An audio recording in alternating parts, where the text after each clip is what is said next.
جو لوگ کافر ہیں ان کی مثال اس شخص کی سی ہے جو کسی ایسی چیز کو آواز دے جو پکار اور آواز کے سوا کچھ سن نہ سکے.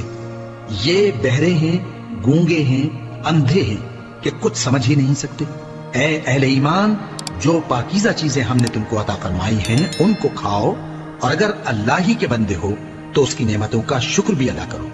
اس نے تو تم پر بس مرا ہوا جانور اور لہو اور سور کا گوشت اور جس چیز پر اللہ کے سوا کسی اور کا نام پکارا جائے حرام کر دیا ہے. ہاں، جو مجبور ہو جائے بشرطے کہ اللہ کی نافرمانی نہ کرے اور حد ضرورت سے باہر نہ نکل جائے، اس پر کچھ گناہ نہیں. بے شک اللہ بخشنے والا ہے، رحم کرنے والا ہے. جو لوگ اللہ کی کتاب سے ان آیتوں اور ہدایتوں کو جو اس نے نازل فرمائی ہیں چھپاتے اور ان کے بدلے تھوڑی سی قیمت یعنی دنیاوی منفعت حاصل کرتے ہیں، وہ اپنے پیٹوں میں محض آگ بھرتے ہیں. ایسے لوگوں سے اللہ قیامت کے دن نہ کلام کرے گا اور نہ ان کو گناہوں سے پاک کرے گا، اور ان کے لیے دکھ دینے والا عذاب ہے. یہ وہ لوگ ہیں جنہوں نے ہدایت چھوڑ کر گمراہی اور بخشش چھوڑ کر عذاب خرید لیا. یہ آتش جہنم کی کیسی برداشت کرنے والے ہیں.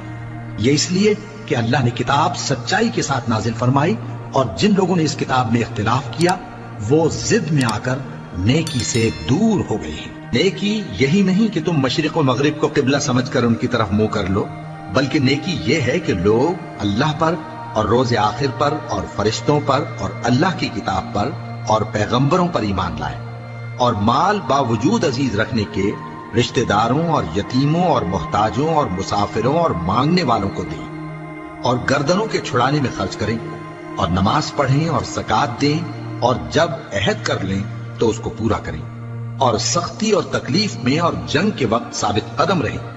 یہی لوگ ہیں جو ایمان میں سچے ہیں، اور یہی ہیں جو اللہ سے ڈرنے والے ہیں. مومنوں، تم کو مقتولوں کے بارے میں قصاص یعنی خون کے بدلے خون کا حکم دیا جاتا ہے، اس طرح پر کہ آزاد کے بدلے آزاد مارا جائے، اور غلام کے بدلے غلام، اور عورت کے بدلے عورت. اور اگر قاتل کو اس کے مقتول بھائی کے قصاص میں سے کچھ معاف کر دیا جائے تو وارث مقتول کو پسندیدہ طریق سے قرارداد کی پیروی یعنی مطالبہ خون بہا کرنا اور قاتل کو خوشخوئی کے ساتھ ادا کرنا چاہیے. یہ تمہارے پروردگار کی طرف سے تمہارے لیے آسانی اور مہربانی ہے. اب جو اس کے بعد زیادتی کرے اس کے لیے دکھ کا عذاب ہے. اور اے اہل عقل، حکم قصاص میں تمہاری زندگانی ہے کہ تم قتل و خونریزی سے بچو. تم پر فرض کیا جاتا ہے کہ جب تم میں سے کسی کو موت کا وقت آ جائے تو اگر وہ کچھ مال چھوڑ جانے والا ہو تو ماں باپ اور رشتہ داروں کے لیے دستور کے مطابق وصیت.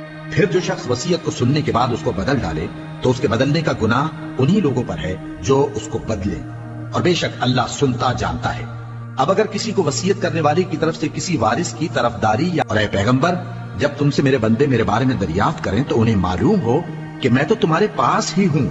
جب کوئی پکارنے والا مجھے پکارتا ہے تو میں اس کی دعا قبول کرتا ہوں. تو ان کو چاہیے کہ میرے حکموں کو مانیں اور مجھ پر ایمان رکھیں تاکہ نیک رستہ پائیں. روزوں کی راتوں میں تمہارے لیے اپنی عورتوں کے پاس جانا جائز کر دیا گیا ہے. وہ تمہاری پوشاک ہیں اور تم ان کی پوشاک ہو. اللہ کو معلوم ہے کہ تم ان کے پاس جانے سے اپنے حق میں خیانت کرتے تھے، سو اس نے تم پر مہربانی کی اور تمہاری حرکات سے درگزر فرمائی. تو اب تم کو اختیار ہے کہ ان سے مباشرت کرو. اور اللہ نے جو چیز تمہارے لیے لکھ رکھی ہے یعنی اولاد، اس کو اللہ سے طلب کرو اور کھاؤ اور پیو یہاں تک کہ صبح کی سفید دھاری رات کی سیاہ دھاری سے الگ نظر آنے لگے. پھر روزہ رکھ کر رات تک پورا کرو، اور جب تم مسجدوں میں اعتکاف بیٹھتے ہو تو ان سے مباشرت نہ کرو. یہ اللہ کی حدیں ہیں، ان کے پاس نہ جانا. اسی طرح اللہ اپنی آیتیں لوگوں کے سمجھانے کے لیے کھول کھول کر بیان فرماتا ہے تاکہ وہ پرہیزگار بنے. اور آپس میں ایک دوسرے کا مال ناحق نہ کھاؤ اور نہ اس کو رشوتاً حاکموں کے پاس پہنچاؤ تاکہ لوگوں کے مال کا کچھ حصہ ناجائز طور پر کھا جاؤ، اور اسے تم جانتے بھی ہو. اے پیغمبر، لوگ تم سے نئے چاند کے بارے میں دریافت کرتے ہیں کہ گھٹتا بڑھتا کیوں ہے. کہہ دو کہ وہ لوگوں کے کاموں کی میعادیں اور حج کے وقت معلوم ہونے کا ذریعہ ہے. اور نیکی اس بات میں نہیں کہ احرام کی حالت میں گھروں میں ان کے پچھواڑے کی طرف سے آؤ، بلکہ نیکوکار وہ ہے جو پرہیزگار ہو. اور گھروں میں ان کے دروازوں سے آیا کرو اور اللہ سے ڈرتے رہو تاکہ کامیاب ہو جاؤ. اور جو لوگ تم سے لڑتے ہیں تم بھی اللہ کی راہ میں ان سے لڑو، مگر زیادتی نہ کرنا، کہ اللہ زیادتی کرنے والوں کو دوست نہیں رکھتا